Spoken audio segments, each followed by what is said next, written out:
Coming up, how I design a new Notion setup so that you can do the same. Hi, if you're new here, I'm Andy, the Notion real estate guy. Today, I'm going to apply this for a real estate business, but you can apply this to other small businesses or even to your own personal setup. The first thing that I do is I go and take an inventory of everything that we need to think about. So for example, I might have some contracts, maintenance issues, property information, tasks, emails, analyzers, and also some deal trackers. So within your business or even in your personal life, just do a quick brain dump of everything that you've got hanging around that you're going to want to go and move into Notion. Then have a think about where all this information is. So for example, we may have cloud storage. We may also have a task manager, so maybe Todoist. We may also go and have a Excel. So our spreadsheets, it could be our phone book, pieces of paper. We could also have things in our head. So we've got types of information and then we've got where it could be. So for example, contracts, we could keep those in our cloud storage.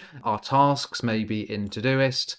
Property information, where do you keep that? Is that in your head or is it in your paperwork? So we can start thinking about what we've got and then where is it stored. The next thing I do is think about this information in terms of functions. And there are 3 key functions that I like to consider. Store. The next one is manage, and this is all about processes. And then the last one is action. So if we go and take our inventory, let's have a look at store. So things that we're going to need to store are contact details, property information, contracts, finance information. So you can see how we've taken, we've got an overall picture at the start, and then we're thinking about where can it fit within these various functions. Now, manage is about processes. So these are the types of things that we need to be able to track through versus various stages. So this could be things like track maintenance issue. Is there somebody looking at it? Is it being fixed? Have they sent an invoice? Tenant onboarding. So have they gone and paid their fees? Have they signed their contract? Have they passed referencing, etc.? And then lastly, something else that we could go and manage, maybe something like a new property purchase. So what stage are we at in terms of getting a mortgage or having a survey done, etc.? So we're storing stuff, we're tracking things through, and then the last one are actions. So these are tasks, projects, and goals. These are all associated with the other parts of the system. So here, again, we've got taken inventory of everything that's going on. Then we need to think about, well, what we're going to do with it. So we need to store it or manage it or action it. And then the last thing that I consider in terms of designing a new Notion setup are the actual parts of Notion. So I break this down into 3 areas, and that is data storage, processing of that data, and then we've got here presentation. So if you imagine that we need to have storing stuff, do things with it, which is how we're going to process it, and then we need to go and surface it so that people can look at it. We need to store various bits of information. So for example, we need to store contact details. So that could be for our accountant or our property managers, etc. So in terms of database storage, I would say that we should have a contacts database. So we need to store some finance information. So we could have perhaps income and expenditure. So this could be a database called transactions. And then we could also go and store, maybe we've got contracts, but we're also going to have different bits of paperwork. So maybe we just want a general documentation database. So as you can see, we're basically creating our Notion setup based on the information that we've identified that we need to look after. Then we need to look at how we're going to process this information. So within a database, we can hold individual pieces of information, but then do we need to do anything with it?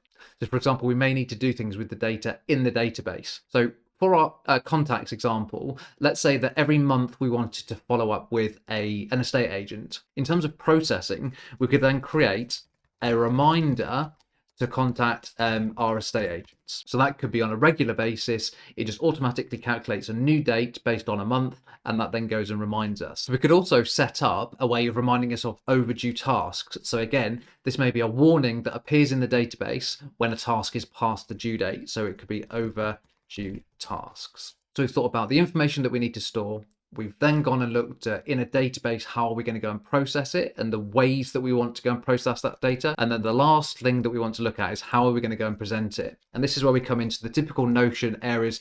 So this is pages and database views. For example, if we want to go and look at our reminders, that may be through a calendar view. So we could go and make a decision in our plan to have a calendar view. We could also go in terms of pages, break things down per department. So perhaps we've got our finance department, we've got our admin department, and that could be a specific page, or we could do it per function. So it might be contacts, it could be tasks.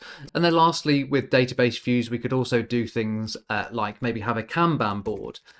So this could be if we want to go and track our processes. So if we've got our maintenance log, we can use the Kanban board, and that then takes a individual card through issue identified, issue contractor appointed, contractor fixing, invoice issued, etc. That's how I go and very quickly plan a new Notion setup. Now, just as an added bonus, one last thing that I would say is to think about your use cases.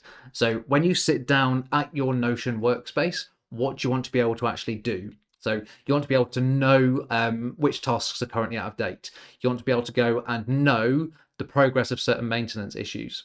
You want to be able to go and find when the mortgage expires on a certain property. So have a think as part of your initial setup here. What are your use cases for your Notion setup? Because then that will help you drive both the functions and the overall Notion setup.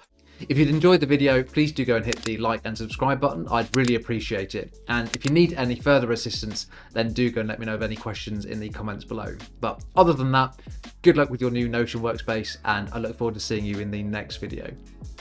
See ya.